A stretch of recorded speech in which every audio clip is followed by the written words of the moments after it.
Good morning, everybody. J.R. Fisher here. It is a bright and sunny Wednesday, March 24th, 2021. How's everybody doing today? Put some comments there in that chat section. Good morning, James. Good to see you, buddy.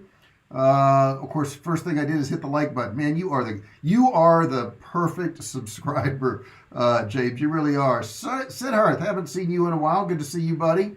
Hope everybody's doing well today. I do these live trainings each morning to give you guys kind of a heads up on what you need to be doing to make money online. It's free. You can ask me any questions you want. I usually have some type of subject I'm going to go over. I'm going to talk a little bit today about the best businesses for beginners. But you're certainly allowed to ask me anything you want. Thank you for letting me know that you can hear me, James. I do appreciate that so much. But anything about making money online, guys, I'm here to help you out with that. Any other life questions I'll do my best with, but I can't make some money online, so I'll be happy to help you with that. Hope everybody's doing well today and healthy. Don't forget, James reminds me, of course, make sure you hit that like button there. Make sure you hit subscribe. Make sure you turn on bell notifications. That way you're notified every single time I do a live video, or if I just upload one, it'll send you a message and let you know I did that. So really important that you do the subscription thing. And I love to get your comments. If you're watching this live, put them in that chat section there. Anything you want to know about making money online, you can ask me for free in here. If you're watching this and it's not live, like it's recorded and you're just getting back to it, then what you want to do is just put it in the comment section below. Right where the description is, right below that there's a comment section. You can ask me any questions. I come back around and I answer those very frequently. Be happy to do that with you guys. So talking about making money online, and you're a beginner. Let me get over here to a couple of my screens here. Put some notes in here when we get to those things. What are some of the things you can do to make money online as a beginner? I mean, you don't have anything set up, you don't have anything going on, and you want to make some money as a beginner. What can you do? I think some of the simplest things are a blog. And in a blog, you can put links, you can put affiliate links, you can put, coaching links in there, you can put advertising links in there, pay-per-click type things. You can put any of those things in your blog and certainly monetize that blog. So if you like to write, which I do not, it's not my thing, it's not something I do every day. I know a lot of people are into journaling, but if you're into that kind of thing, then that's a good business for you. And if not, don't fear, because I've got a whole bunch of other things I'm going to share with you today that you can actually do to make some money online. One of the things that I do every single day, and I do it to this day, and I've been doing it for 11 years, is e-commerce. In e-commerce, you can do it in several different directions. You can do it, oh my gosh, I have all these messages coming in on my watch, they're irritating. I got to turn those notifications off. You can do drop shipping. You can use something like AliExpress. You can use other companies in the US if you don't want to use Chinese products. We do all of that stuff. Plus we are a drop shipper for other products. So e-commerce is a really good thing to get into. People are used to buying stuff online now. I have a course on it called Ecom Road. If you want to look that up later on, you're welcome to do so. And it shows you how to set up a Shopify store and walks you through everything you need to know. So that's very helpful. James says, is affiliate marketing best strategy for newbies? I wouldn't say it's the best. I would say it's a very good one. And I would say it's one of many. It really depends on what your goals are. And that is one on my list today. So I'll just jump to affiliate marketing. Affiliate marketing can be done many different ways. There's many different angles. I make money on affiliate marketing every single month. And I make it because what I do is in all my videos, right below the video in the description, I have affiliate links to products on Amazon. So I make money on that every single month because people click on those things and they go there and they buy stuff. And it's a small portion of money. I don't make a lot of money off those links. However, I will also do offers on ClickBank, and I'll mail my list every now and then. And when I do that, I make some pretty good money off ClickBank through those offers because they're tested and they work. The only problem I would say with affiliate marketing, well, there's a couple problems. The first problem is that you don't build your own list generally, unless you put like a filter page between you and the offers to grab the names and addresses. So what you're doing is you're sending traffic to somebody else. like, my affiliate links for Amazon in this video right here. In the description, there'll be affiliate links, but they're just going to go to Amazon. I'm not going to get their name and email, so I don't build any kind of list. I don't build any kind of, loyalty to those people, anything. I just get a little bit of money if they buy something. And the other thing is, if you don't have a way to get people to your content, like I've got a YouTube channel and we got almost 5,000 subscribers now, not big, but big enough to where we make money, then I can just put those links there and people will click on them. But if I didn't have any subscribers, those links wouldn't even matter. There's no point in even putting them there. You got to wait until you're monetized and you have a few thousand subscribers to really do that. The other thing is, if you don't have an email list, you got nobody to email, so you can't send those affiliate links that way. So then you're left with one way, and that's to advertise. And generally, if you're a beginner, you don't know how to advertise. You don't understand the nuances of it. You don't know how to do it. I do have a course on Facebook advertising called Facebook Ads University, and there'll be a link in the description of that. So you would have to get some type of education to actually do that. How much offline marketing do you do today? You mean like Wednesday, the 24th of March? And I'm not quite sure what you mean by offline marketing. Explain that to me a little bit more, Paul. I'm not sure what you mean by offline marketing. I don't know if you mean like going to meet people or stuff like that, because I don't do any of that. Can you put courses in a funnel and then link to a Shopify store for other products? Most certainly, yeah. And the other thing you can do, well, you can put it in your funnel. Let's say they buy a course, and then when it goes to the thank you page, it maybe offers some products, and when they click, it goes to your Shopify store. You can do that. The other things you can do is, when you have a course, off to the left in Kartra, in your contents, I guess you would call it, you can put a banner there. So you can have a banner, click here for coaching, click here for a master class, click here to buy whatever you have. You can put all kinds of links off to the left while they're inside of your course. So once they bought a course and they're in there, you can do that. Postcards or mailings? No, I don't do that, Paul. I don't do any of that. I'm not saying it's not good. A lot of people swear by it, but I don't do any type of direct mail or anything like that. And I hate getting it. I just personally hate getting the junk mail we get. I mean, we go down there a couple times a week and we throw away 99.9% of the mail we get. I've gone paperless with all of my accounts, so I know I'm not going to get anything worthwhile in the mail. I'm just not. It's going to be all junk. Some people like it. I don't do it. But, here's the deal. You don't have to do everything I do either, right? You can do whatever works for you.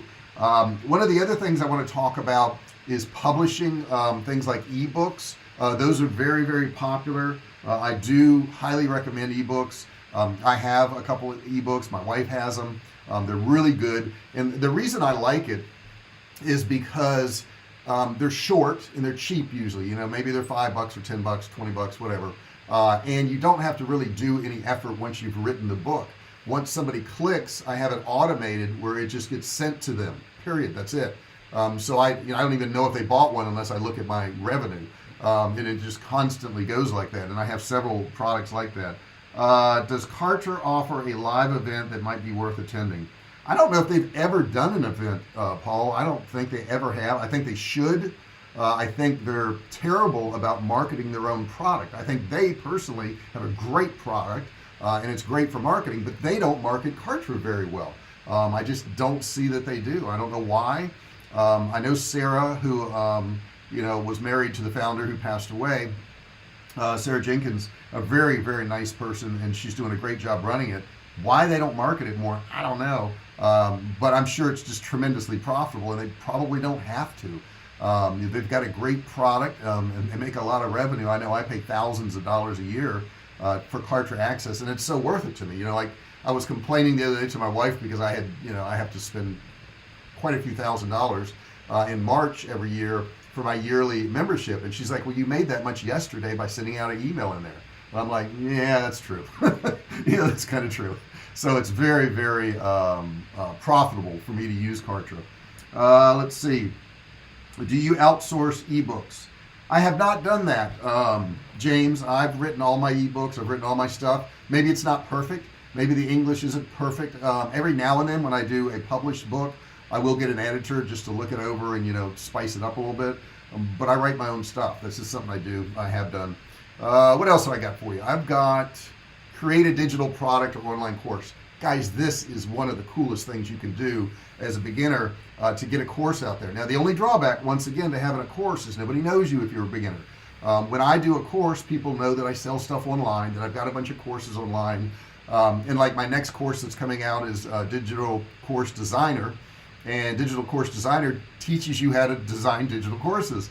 So it's like, you know it's going to work because I've already done it. So the course has to be able to help you because I've already done it. So it's like a slam dunk if you get my course. Digital Course Designer will be coming out very soon. And guys, I appreciate these comments. Keep them coming. Let me know, everything that's going on in your life. Give me questions, whatever you want to do in there. I love getting those questions in there. And it helps the distribution of this video too. Any business that allows you to leverage time is best. Your evergreen products are a perfect example. Yeah, I mean, like I've got some guys like that are $27 a month. And I have so many people, I'm not going to say how many, but I have so many people that pay me $27 a month. I've got some that pay me $397 a month for different online course. I've got some that pay me $197. I got some that pay me $97 a month. I think $397 is my highest point for continuity, but getting an extra $400 every month from a bunch of people is nice. And they're happy. I have almost a zero refund policy. If I ever have a refund, it's generally somebody who just wants to get in there and try to copy my stuff, and they'll buy and then 10 minutes later they'll refund because they're trying to copy everything and they can't do it. It's set up to where you really can't do that, and like there's a lot of software with some of them and you won't get the software, so they're trying to rip me off. It's okay. I expect that. I expect there's some people out there that will do that, and they're never going to get ahead. You're never ever going to get ahead by trying to rip somebody else off. You're just not. It won't work. In the scheme of karma, it's not going to work for you. So that's okay. So we don't worry about those people. No big deal. Next thing I will tell you could do, if you've got any skills, let's say you're good at search engine optimization or social media or pay-per-click or web design or I don't know, anything, doing music, try your hand at freelancing. Freelancing is really good. I like Upwork. I use Fiverr.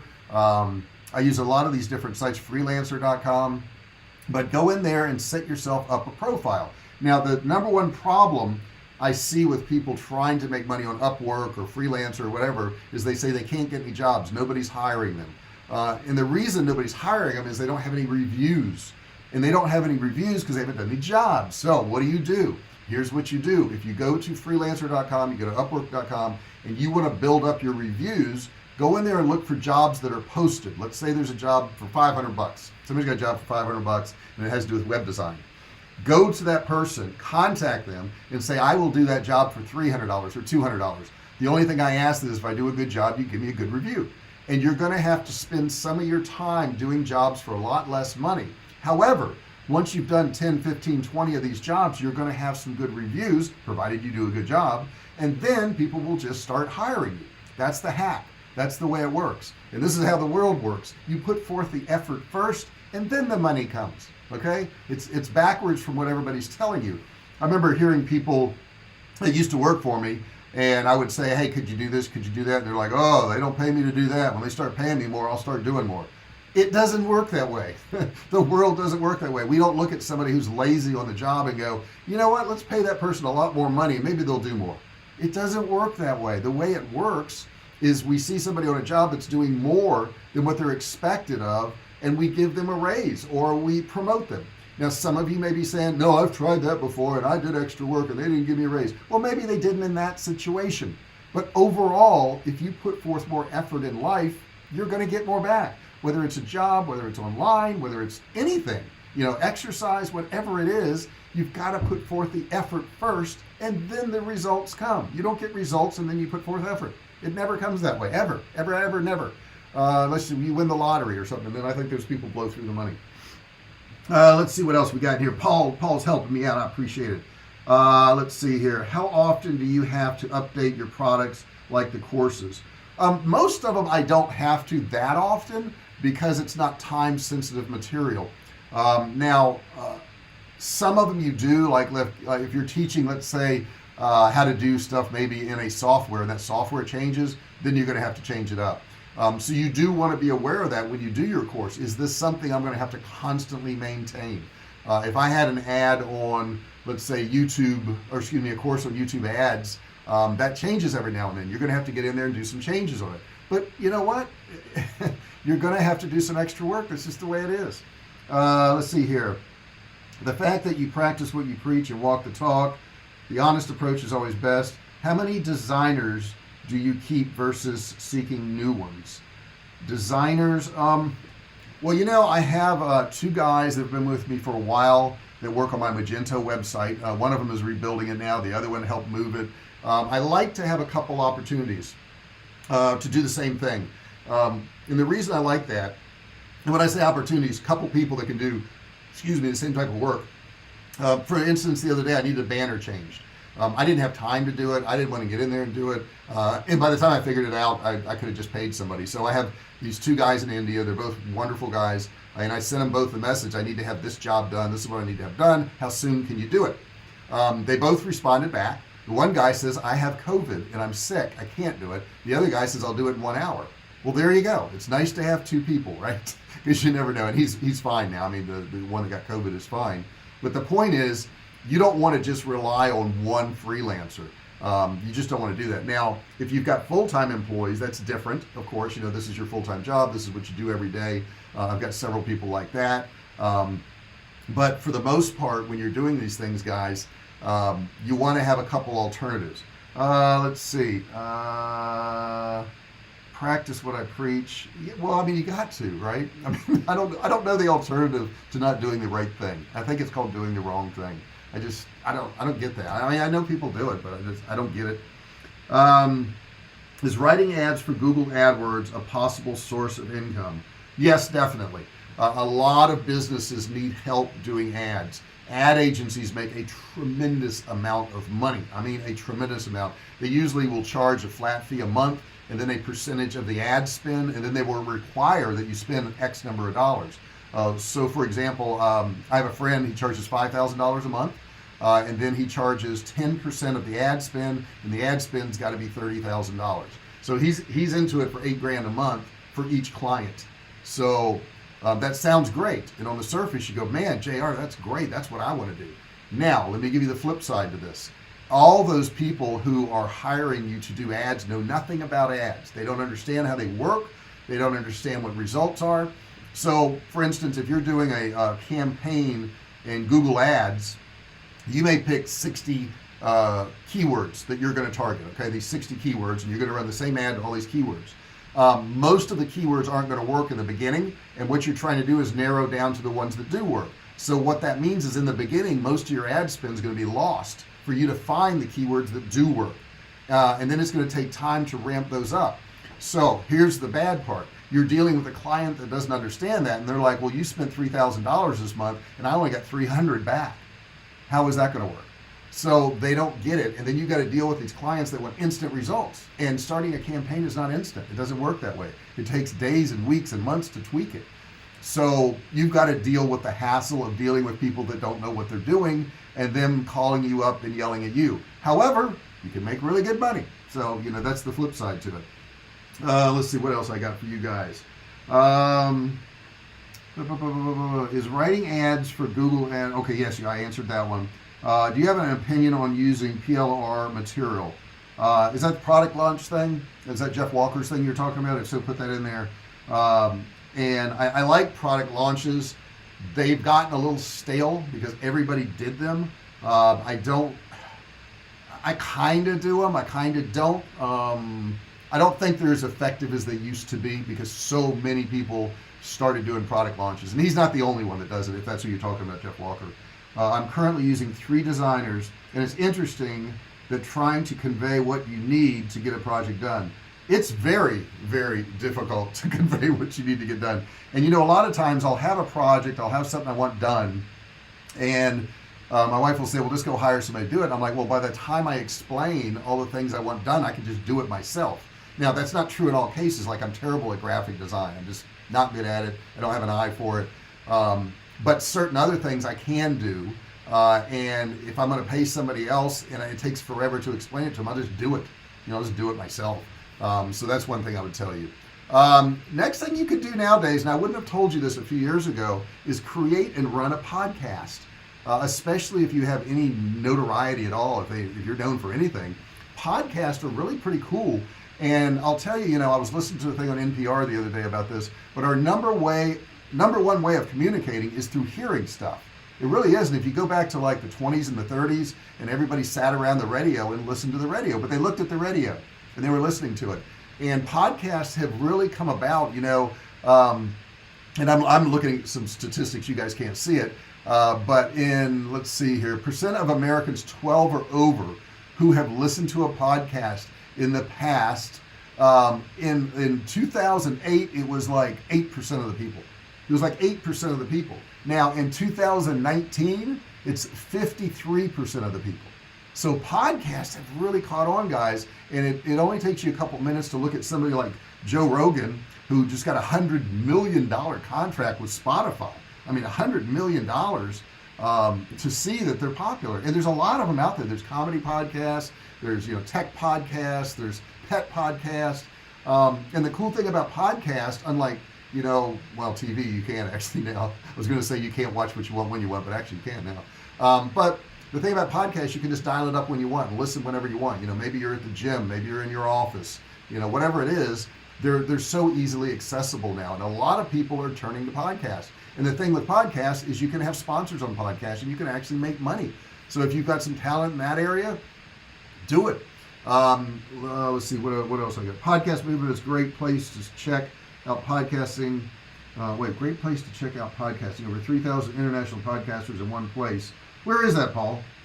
Is it called Podcast Movement? Okay, Podcast Movement. I got you. I wasn't reading that right. So he's saying Podcast Movement is good. My wife listens to one called Crime Junkie, and I'm trying to think what the name of that company is, because they have all kinds of different podcasts. I can't think of it off the top of my head. But if you Google Crime Junkie, you'll find the company that has all these different podcasts and does that stuff. And I had a couple other suggestions for you guys. One of them is, I'm going to go back to it because I'm doing it right now and it'd be stupid not to tell you. Start a YouTube channel. I'm telling you guys, just start one. Start one. It's so important. I think that definitely every business needs a YouTube channel. They just do. It's such a great way to get your message out. It's such a great way to brand your company. It's such a great way to connect with people who are interested in what you're doing. I mean, you can talk to them. Let me get a sip real quick. You can talk to them. You can get comments from them. They can ask you questions. You can directly help them out. Heck, you can make money on YouTube. There's in like you could put in the description links for downloads. You can build your email list, and it's free.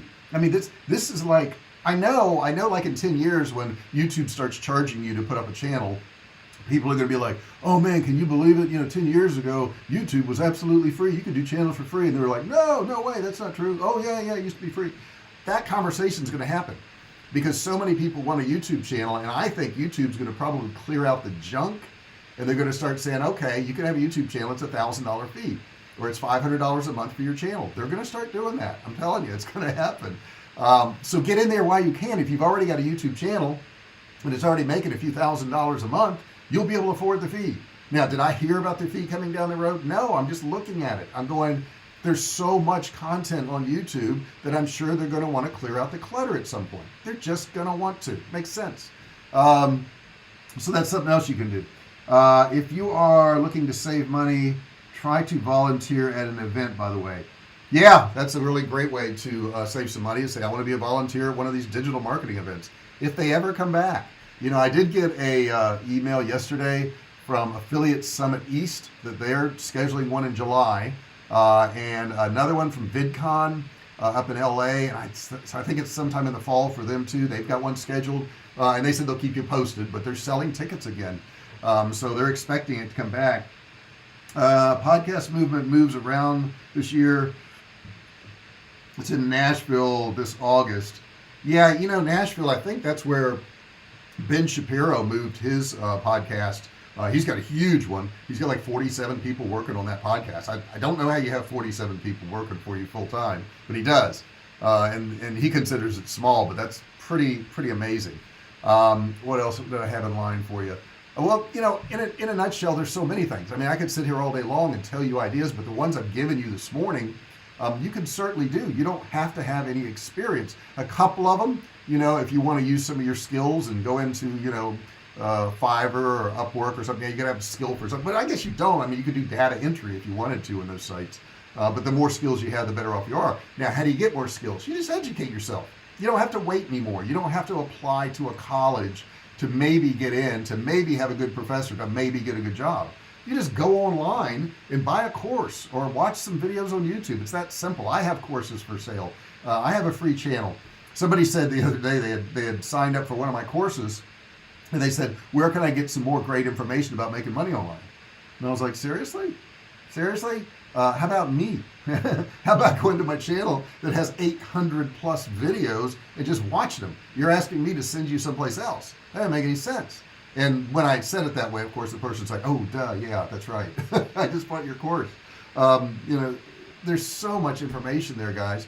And I think the other way it's going to go on YouTube is you're probably going to have to pay to watch certain content. I think that's going to happen too on down the road. And it's already kind of that way now, because you can have subscriptions on your channel that are paid subscriptions. You can have Patreon subscriptions now where people have to pay for it to get a little bit more of what you got. My wife has a Patreon account. She has people that's already signed up, and she's only got like 4,500 subscribers, which around the same I do. I'm a little bit more than that, but the point is there's so many ways to make money. To sit back and go, man, I don't know how to do any of this stuff. It's ridiculous. You can learn for free. It's ridiculous. You can learn for free. Okay? Let me get another sip. And guys, if you have any other questions, any other things you'd like to know about making money online, go ahead and hit me up now. I'm getting to the end of this, and guess what I'm going to do? See if you can guess in the comment section. I'm going to get something done this morning and see if you can figure out what it is. And I've been thinking about this for a long time. But I'm going to get something done. My appointment's at 10:10, and it's 9:26 now. They say Ben Shapiro is also syndicated on other channels. Yeah, the best gig is where you leverage your time. Dennis Miller has paid membership to listen. Does he really? He's a sharp guy. I saw Dennis Miller.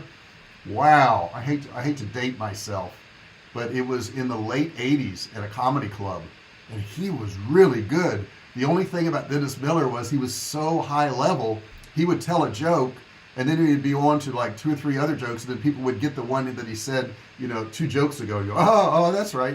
It was like he was so high level. He was such an intelligent guy. And politics aside, because I know everybody's going to go, well, I don't like his politics, and I don't like it. Whatever. Enjoy the humor, guys. Just enjoy the humor. I think when it comes to humor, everything goes. I don't think there should be anything off limits. If I don't like it and I think it's distasteful, you know what I have a choice to do? Not listen to it. There you go. Just don't listen. But I think comedians have been constrained the past couple of years. They're so worried about saying things and offending one group or another, and they shouldn't be, because true humor comes out of reaching that line, going past the line where you should go. That's where humor really lies. But that's when it's really funny, is when people talk about stuff they really just you would never talk about in a regular conversation. But they're comedians. They should be allowed to. They should be allowed to do that. They should get free reign. And if you don't like them, don't listen. Real simple. I noted that you're fiddling with your whiskers this morning. The itch will pass in time. Yeah, I always do that, James, when I grow it. I always do that. Has anybody figured out what I'm going to do, though, at 10:10 today? Anybody figure that out? Try to put your guesses in there. I want to see if somebody can guess it. It has a lot to do with the world. A lot to do with the world. Does that help you at all? Could you guess? I'll give you a gold star if you guess it, okay? The first person who guesses it gets a gold star. News guy whose show Dennis Miller was a frequent guest, also has a paid show at $35 a month. Wow. Maybe I ought to charge for this, huh? Nah, I'm not going to do that. I'm not going to do that. I have other things I charge for. Can't charge for everything. I just can't do it. And besides that, I get paid anyhow from ads on YouTube, so it'd be silly to charge. I would be greedy too. I don't see anybody guessing. What am I going to go do at 10:10? Check out Dry Bar Comedy. I have, James. Dry Bar Comedy is hilarious. I like it. A lot of different comedians. He says great comedians with zero vulgarity. Yep. If you want clean comedy, that's a really good one. And I don't. Sometimes comedy offends me, but like I say, I always want people to be able to say whatever they want, because when you start telling people what they say, they're going to be less funny. They're just going to be less funny in general. When they say something that's really bad and they get a bad backlash, they know to stop and back up. They know. I mean, it'll happen to them. You're a guest on a major show. Am I? I don't think so. Would I want to be? I don't know if I would or not. I get a lot of requests for interviews. People want to interview me on podcasts. I turn down almost all of them. And I turn it down just because I'm like, God, an hour or two, what can I do with an hour or two versus talking to somebody? And yeah, it'll give me some promotion and maybe open me up to their audience or whatever. But in general, I just don't do them. I haven't really done that many sponsorships, though we are looking into that now. And I'm going to be very selective about where I do sponsorships from too. Yeah. So nobody's guessed what I'm going to get done. Oh wait, maybe that was your guess, Paul. You're a guest on a major show. Maybe that was your guess. I'm sorry. Okay, takes me a second. Told you, not that sharp, not especially early in the morning. That's not it. It is something that affects the world, though. It really affects the world. Come on, give me another guess in there. James, you haven't guessed what it is. Try to guess in there. What about you, Sid Harth? Guess what it is. Jenny, go ahead and guess what it is. Morad, guess what it is. Come on, guys. What is it I'm going to go do?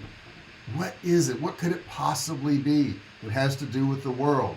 Couple more guesses. I like how Andy Andrews diversified his comedy into multiple lines of income. Do I know Andy Andrews? The name sounds familiar. Let me just see here if I know him. Andy Andrews. I don't know him. Interesting. Can't know everybody, can I? It's impossible to know everybody. But he's got a lot of stuff there, I Google him. I Google me, I find a little bit now too. That's kind of interesting. You're getting COVID shots. No, but you're really close. I'm going to get the COVID antibody test. I'm going to go get the COVID antibody test because I reasoned, and I haven't gotten the shot. I'm thinking about it, but I'm like, I don't have to get the shot if I have the antibodies. So I think that's how it works. Pretty sure that's how it works. I'll find out in a little while, in a little over a half hour. So I'm going to go get the antibody test. It looks like CVS Pharmacy's doing them. I went online. I clicked on pick a time, clicked on a nearest location, and boom, I had an appointment. It was that simple. I don't know if it's like that in your town, but some of you out there who are maybe contemplating getting that vaccine, you may want to go get tested first. Maybe something you want to do. I know some people just go get a vaccine, but I mean, I don't want to put anything in my body, if I don't need to. Do I need to get the vaccine? I don't know. I'm back and forth on that. My wife doesn't want to get it, and that's certainly her decision. I have close friends who insist that I should get it. I don't know. So I'll figure that out. Feed the homeless in San Diego. I need to do that again, James, but no, it is the COVID thing. It's getting antibody test. I apologize for looking down, guys, when I read your comments, but I have the look. See, I got the iPad here, right, and that's where I see them all. Good luck. Hope you have the antibodies. Yeah, I got sick in March of last year. Pretty sick, pretty high fever. Chills, aches, all that. Contacted my doctor, contacted the healthcare system, and they were like, hey, you probably have COVID based on your symptoms, but we don't have enough availability for testing right now, so we can't test you unless you're getting admitted to the hospital.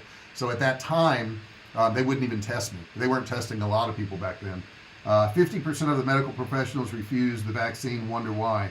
I don't know, James. My son works at the Cleveland Clinic, and his wife works at the Cleveland Clinic, and they had to get it. That was part of the requirement. They work in the cardiac unit and heart and lung transplants, and they require people who work in that unit get it. So they both got it. I don't think she had any reaction. My son got really kind of sick on the second dose. He's fine now. I don't know. It's just, there's so much misinformation about good, bad. I listened to a podcast this morning on NPR about it, and it's kind of convincing me to get it, but kind of not. I don't know. But at least if I have the antibodies, I don't have to worry about it. That's what I'm figuring. All right, I ain't got no more. It's 9:34, and I got to get to work. We did get some pictures on the house yesterday, getting a lot of stuff done there. And I'll maybe next time I can post some of the pictures of the house and the progress and what's going on there, guys. The house is in Georgetown, Texas, just north of Austin. We're going to be there in a few months. Going to miss seeing all you guys here in San Diego. But guess what? You'll look the same in Austin. I say Austin, it's actually Georgetown. So you won't notice any difference in what I'm doing. I'll just be broadcasting from another area. I need to use a 27-inch TV to read those comments. Haha. Seriously, that's what I'm considering for a setup. 27 inches, huh? Do you remember when 19 was big, James? Or excuse me, Paul, do you remember when 19 was like, that was really large? I remember they came out with 19-inch monitors, and that was really large. And I went into Costco the other day, and they have 85-inch TVs. I'm like, 85 inches? I mean, they take up the whole wall. I mean, it's crazy. Though I may get one for the new house because we have a wall that's big enough for that. You know, it's something I could consider. But yeah, they've gotten a lot bigger, haven't they? All right, I gotta get squared away and get over there and get this test done. Thanks a bunch for sharing your expertise. Peace and blessings always, everyone. James, we love you, and you know it. What a pleasure. Same thing with you, Paul. What a pleasure. Morad, love having you here. Jenny, love having you here. James, just all you guys are just awesome. You just are. Siddharth, good to see you again. I haven't seen you in a while. If you're watching this once again after this is live, don't forget to subscribe. If that button down there is red, you want to click it and turn it gray, and then turn on all bell notifications, ring the bell so you're notified every single time I go live, or what? Or I upload a video. You'll still see it. Have a blessed day, weekend ahead, gang. Hey, I remember when there wasn't any TV. Okay, James, you got me beat on that one. I always had a black and white TV. I remember that with the channel. I had to get up and change it for my dad. But that's the time for another. I can't talk. That is a story for another time. I can certainly do that. Bring a friend to show. Bring a friend to show. Not sure what you mean there, Paul. You have to clarify that one. All right, guys, I'm going to get out of here. You guys have a wonderful day. Enjoy your day no matter where you are. Stay safe. Treat everybody with kindness. You never know what they're going through. Treat them with kindness.